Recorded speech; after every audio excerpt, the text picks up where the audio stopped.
Locks are preventative measures. The door's locked, you can't get in there, you're prevented access.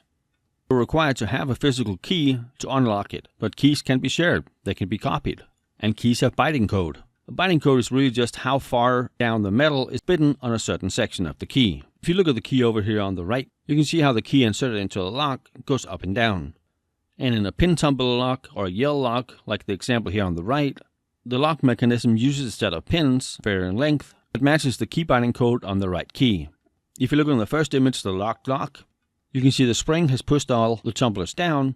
If we insert a wrong key, it's not going to do anything, because the tumblers are not at the right level. If you look at the purple and the red, well, all the red is aligned up to the cylinder, you can turn the key. On the third image, you can see the right key. All the tumblers are at the right level.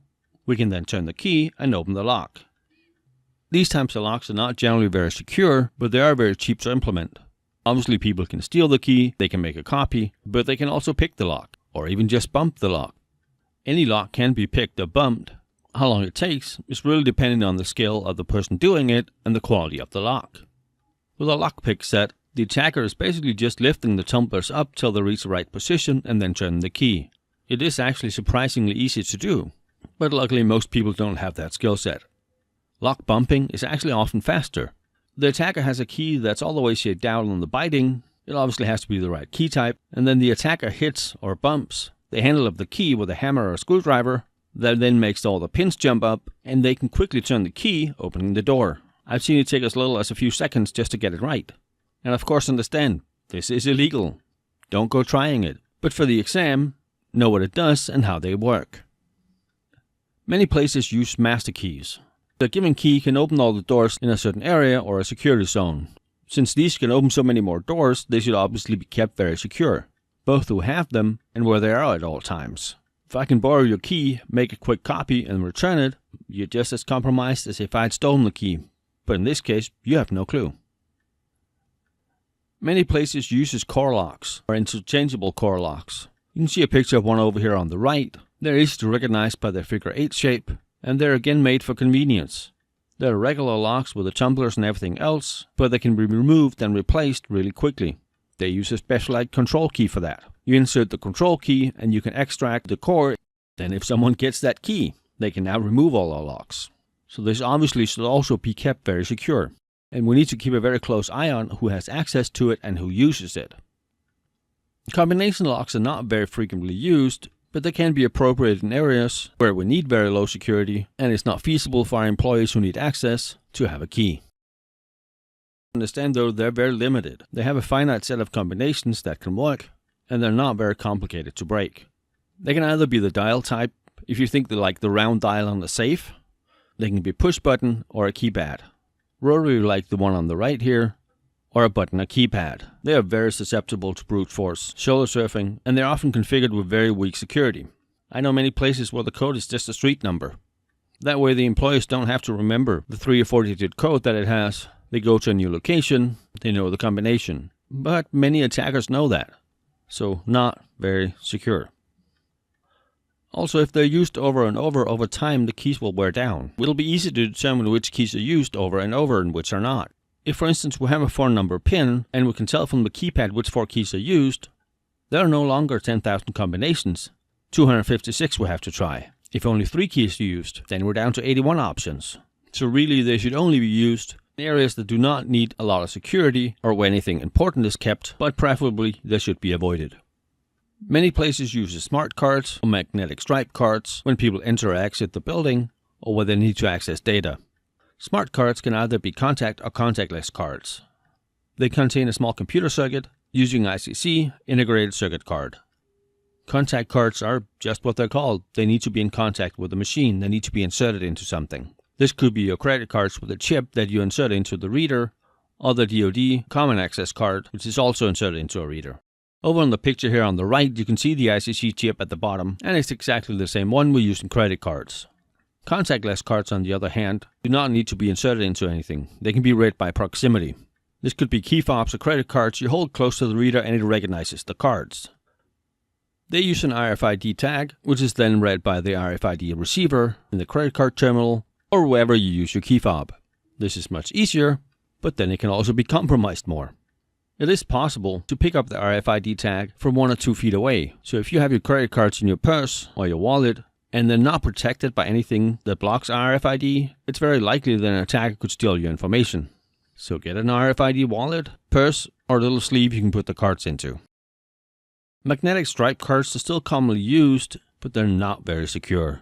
If you've ever checked into a hotel, it takes them a few seconds to get your key card ready for your door, and that's really how long it takes to copy one. Whereas the RFID tag is unique, the magnetic card is not. Even if we have print on it, pictures, company name, whatever, that also just takes a few seconds in a printer. Anything magnetic stripe is really easy to copy. Even if an attacker can't copy our cards, doesn't have a way to get into an area, they can just follow someone in there. That can either be tailgating or piggybacking. They just follow someone into an area they're not allowed to be in, and they often do that through social engineering. If they seem like someone who has a reason to be there, many people will let them follow them in. They can have a reasonably looking ID badge, and then carry a bunch of food, a cake, balloons. If they look the part, people will let them in. They're just being helpful to a colleague. They could just wear an ID badge, have clothes on that look like they're going to repair something, bring a bunch of tools, and ask someone to hold the door for them. Or now, they could find a group of smokers, go up, smoke half a cigarette with them, and then follow them in.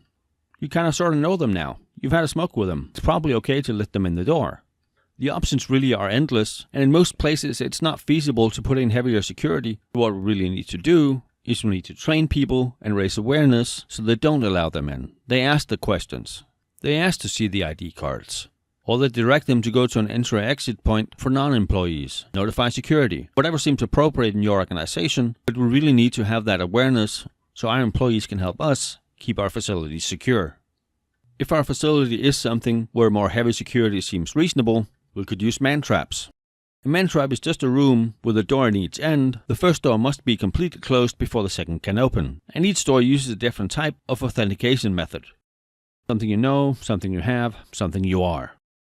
There would then be strict rules, only one person in the room at a time. They can even have weight sensors. If we know Bob weighs 220 pounds or 100 kilos, and the weight measured by the pressure plate shows 390 pounds, 177 kilos, it will assume that someone else is in the room with Bob who shouldn't be there. Door 2 won't open until we've confirmed that Bob is alone in the man-trap. He could just be in there with a cart of old servers. Then whoever's handling security would look at the camera feed from the room, verify Bob's alone, see the cart of servers, and open door number 2. There are many other security measures we could have in place in a man-trap, but for the system certification, just understand the basics of them. Turnstiles is specifically designed to prevent tailgating. Only one person could go in at a time, and you need to swipe your ID badge or pay for every time you go through. In many places like subways and amusement parks, they're used, and it's just 2 or 3 or 4 feet tall. They're easy to jump over, but again, it's a low security area. If someone gets through, it's not a big thing. If you have an area that needs to be very secure, you need to ensure that the turnstiles are floor to ceiling and the blades are interlocking, meaning you can't sneak past them. And with both the man-traps and the turnstiles, they should be designed to allow safe evacuation in case of an emergency. Remember, people are always more important than stuff. While your company might not agree, this is for the CISM exam, and for ISACA, people are always most important. In more secure areas, we could also use contraband checks. They're preventative, detective, and deterrent. You will often see them in airports, courthouses, intelligence offices, facilities with high security. They check what you bring in and out of the building to ensure nothing dangerous gets in and nothing confidential gets out. As technology progresses and devices get smaller and smaller, this is a less effective countermeasure against data theft. It's pretty easy to hide a micro SD card, and you can cram a lot of data in just on a 256 GB card. In the areas where they're still used, they obviously serve a purpose. We make sure that guns, explosives, knives, whatever isn't brought onto planes, into courthouses, colleges, or whatever else we have. And they're often used with a complement of metal detectors, full-body scanners, and whatever else makes sense for what we're trying to protect.